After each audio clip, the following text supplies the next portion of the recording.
There's something nobody tells you about being Black in tech. You exist in a paradox.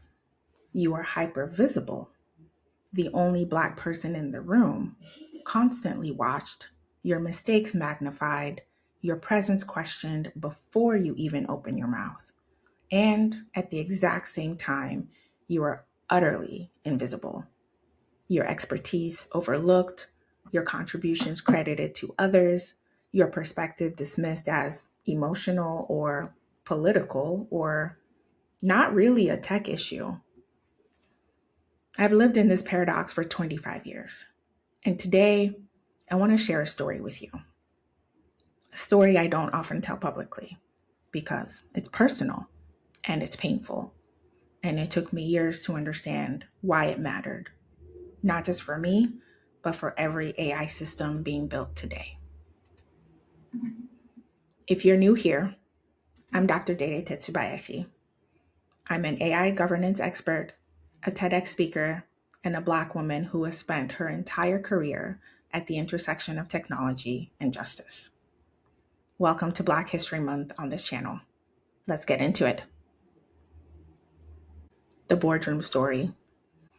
A few years into my consulting career, I was hired to help a Fortune 100 company with their AI governance strategy.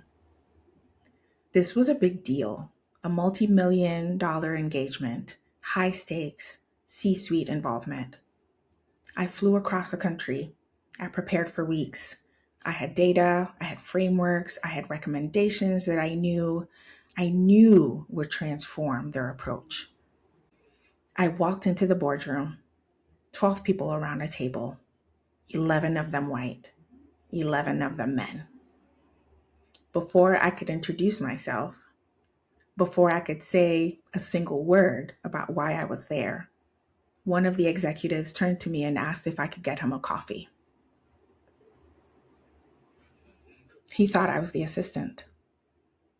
I smiled. I told him I was the consultant, the one they'd hired, the one they were paying a significant amount of money to be in that room. He looked uncomfortable.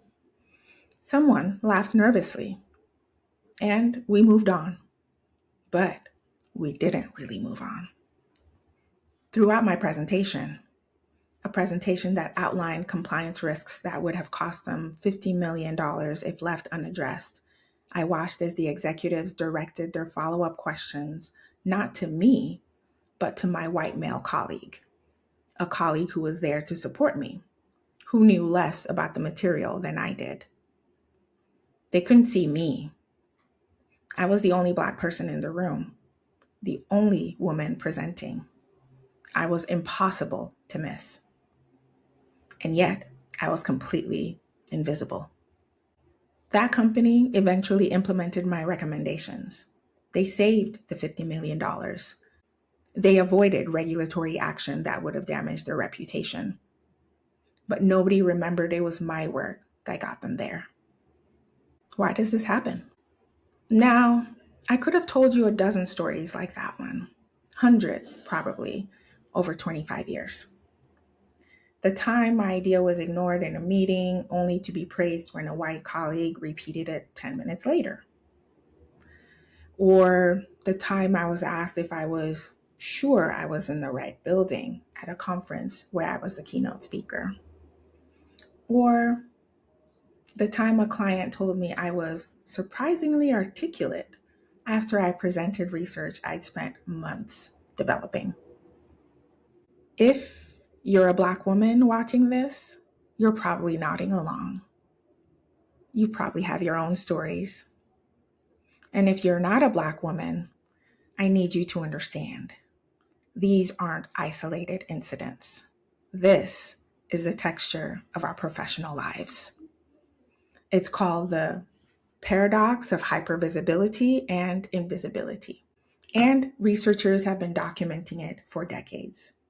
When you're the only one, the only Black person, the only woman, the only one at the intersection of multiple marginalized identities, you stand out. You can't blend in. Every mistake you make is noticed. remembered, and often attributed to your entire demographic.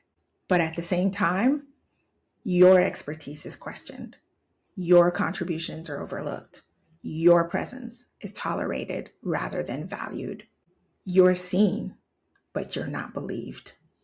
You're noticed, but you're not heard. You're present, but you're not powerful. And here's the statistic that should terrify you. In 2023, only about 5% of AI researchers at major tech companies were Black. For Black women specifically, that number drops below 1%. 1%. We are building the most powerful technology in human history, and Black women are barely in the room. $50 million lesson. Let me tell you about a different meeting. Years later, I was consulting for a healthcare AI company. They were building an algorithm to predict which patients needed additional care interventions. During my review, I found something concerning. The algorithm was systematically underestimating the healthcare needs of Black patients. I flagged it. I wrote a detailed report. I presented it to the leadership team. You know what they told me? You're seeing race where it doesn't exist. This is a technical issue, not a political one. The algorithm is objective. It just reflects the data. I pushed back. I explained the historical context, how Black patients have been systematically undertreated for generations, how using historical healthcare spending as a proxy for healthcare needs would reproduce that discrimination. They dismissed me. The product shipped, and 6 months later, investigative journalists exposed that this type of algorithm used across the healthcare industry was denying care to millions of sick Black patients. The company faced lawsuits, regulatory scrutiny, reputational damage that cost them far more than my consulting fees. And I had flagged it from the beginning. This is what happens when Black women are invisible in tech. We see the problems. We raise the alarms, and we are dismissed. Then, when our predictions come true, nobody remembers that we warned them. How this shapes AI. So, why am I telling you all of this? Because this isn't just about my feelings. This isn't just about workplace culture. This is about what gets built. When AI development teams are 99% non-Black women, our perspectives are absent from the design process. Our needs are invisible in the products. Healthcare AI that deprioritizes Black patients because no Black women were at the table to ask, wait, does this work for us? Facial recognition that can't see Black faces because no Black women were in the testing room to say, this doesn't work on my skin. Hiring algorithms that filter out candidates from HBCUs because no Black women were reviewing the training data to notice the bias. Voice assistants that don't understand Black vernacular because no Black women were training the speech recognition models. The AI reflects who built it. And right now, AI is being built by rooms full of people who look at me and see a coffee order. When we're invisible in the rooms where technology is designed, we become invisible in the technology itself. And that invisibility, that erasure, gets deployed at scale, affecting billions of people, reinforcing the very biases that made us invisible in the first place. So what needs to change? So, what do we do? If you're an organization, This isn't about hiring one Black woman and calling it diversity. This is about structural inclusion. It means creating pathways for Black women to rise into leadership, not just entry-level positions, but the rooms where decisions get made. It means believing us when we raise concerns, not dismissing our expertise as political. It means measuring outcomes by demographic so that you can see when your systems are failing us.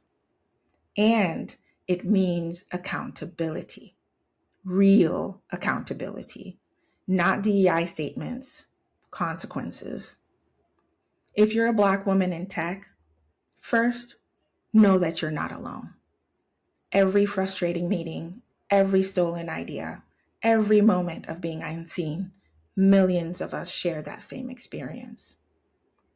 Find your community, document your contributions, advocate for yourself fiercely. And if you have the opportunity, pull others up with you, mentor, sponsor, create the rooms you wish you'd been welcomed into. I've spent 25 years fighting to be seen, and I've realized something. When we're truly seen, not as tokens, not as diversity hires, not as representatives of our entire race, but as experts, as leaders, as humans with valuable perspectives, the technology gets better for everyone. This Black History Month, I'm inviting organizations to move beyond performative diversity to structural inclusion, the kind that changes who's at the table when AI decisions are made, the kind that believes Black women when we raise the alarm, the kind that creates technology that sees all of us fully, accurately, with dignity. Because when you're truly seen, everyone benefits. If this resonated with you, I'd love to hear your story. Drop a comment below. Let's build community around this. And if you're an organization that wants to get this right, that wants to build inclusive AI teams and governance structures that actually work, let's talk. Link to book a consultation is in the description. Hit subscribe if you want more content like this throughout Black History Month and beyond. I'm Dr. Dede, and I'll see you in the next video.